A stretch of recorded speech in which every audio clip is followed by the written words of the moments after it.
Well, hi guys, it's the 7th day of Vidtember, and to wrap up the first week, I'm here with the Lomo Lubitel 166B. The Lubitel 166B, despite its very vintage appearance, is not actually as old as it looks. In fact, it was made in Russia around about the very late 70s, and maybe even the early 80s. The reason why it looks so old is because it was fashioned after an older camera from the 30s. So in the day, in fact, it's a kind of faux vintage, which is kind of hilarious. But having said that, it still looks the part. It's relatively gorgeous. It's not as good as the Yashica Matte or something like that, or Rolleiflex, but it still gets the job done and takes good pictures, in my opinion. It's very light compared to those other cameras. It's smaller, and even though it's mostly plastic, it does have some metal elements where it counts. Talking about the lens, right? It's a twin lens camera, like I said. The camera focuses by moving any one of the two lenses. They're geared together, so moving one would move the other. The camera exposes the film via one lens, and the viewfinder sees via the other lens. All the controls for the camera are around the lens. We have the shutter cock here, and the shutter release button is here. So that's taking a picture. Wasted film on air live.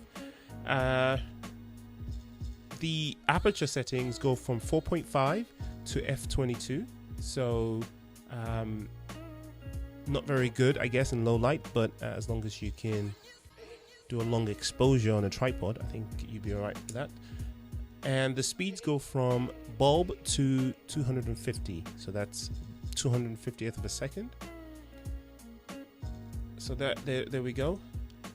The viewfinder is on top, and it's a very big, bright waist level viewfinder, and looking through the viewfinder reveals a very, very beautiful bright image with a nice little dot in the middle, which is how you focus. So when you look through the viewfinder, actually the image is sort of all in focus apart from the bit in the middle there, which remains out of focus. And by moving the lens here, you can focus the little dot in the middle.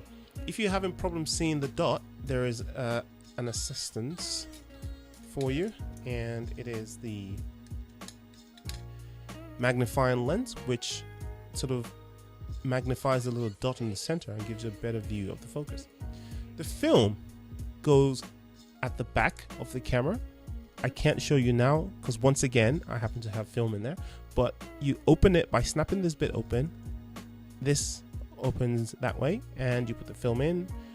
It was a bit tricky, but once you get the hang of it, it's straightforward. And you see in here an indication of what frame you're on in your film. So as you wind the film here, this is the film advance winder, you see the numbers count in here, 1, 2, 3, and so forth. You have to be careful because it doesn't stop you, so you can easily just roll past a number, a frame, and easily waste frames, which I've done more than once, unfortunately. On the bottom, it's got a thread for a tripod, which is very necessary for this camera if you're going to do a long exposure, for instance. And it's got a strap hold, I don't know what they call these, but where the straps go. So yeah, it's looks heavy, but it's not actually as heavy as, say, the Zenit E, which is an SLR. So you can wear this around your neck for a significant amount of time. And yeah, it looks great. It's a conversation starter, and they're quite cheap. If you want them on eBay, they're quite cheap and very readily available. And if you want to pay a lot more, Lomography has made their own version of this, which you can pay a lot more for. So yeah, there you go.